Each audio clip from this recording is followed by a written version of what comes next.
In my last video, I mentioned Sir George White. Well, there's another engineer that I had a great deal of respect for, and that's Isambard Kingdom Brunel. He was an engineer in the 1800s, and I think I mentioned him in my poem Clifton Suspension Bridge. But here we go, I got two more, and then we'll move on to something else. But this one is called Templemeads.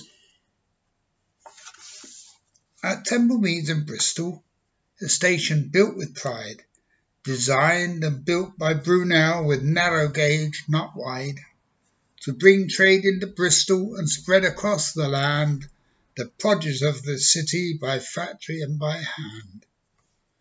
First proposal for the railway was in 1824, but not till 1835 was the plans got off the floor. It took £6 million or more before it came to pass, that from London down to Bristol, the Great Western Rail at last. Completed 1840, they travelled down the line to the terminus at Templemeads, the finest of its time. A major railway junction where each function plays its part, a tribute to the young Brunel, an engineering work of art.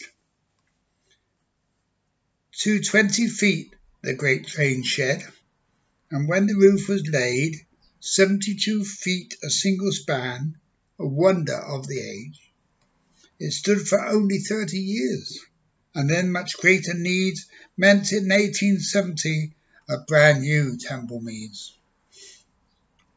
Neglected, this old terminus, demolish it they say, that's not the B.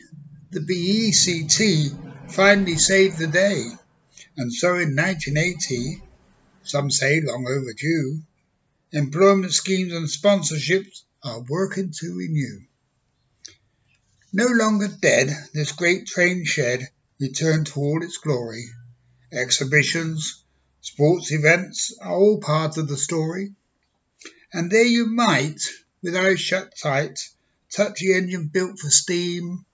You're in the past. You share at last an engineering dream.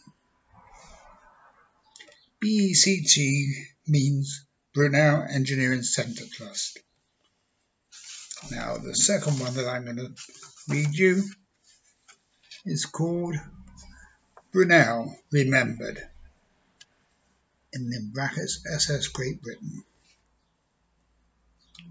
Brunel was an engineer of wide renown and fame, who left his native Portsmouth and up to Bristol came. He designed the famous Clifton Bridge, and then he turned his hand to building ships of iron, the first ones in the land.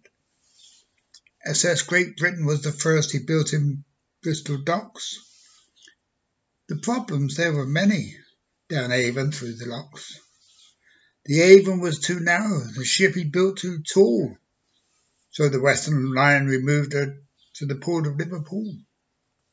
I'm sure Brunel the engineer, if he were here today, would smile to see his iron ship come back home to stay, brought back from the Falkland Isles when just a rusty keel, then renovated just like new, a tribute to his skill.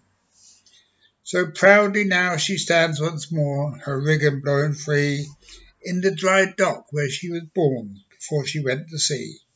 Though man can never be rebuilt and nothing stays the same, the world will marvel at his works and not forget his name. Thank goodness that was right to do, to move away and come back to.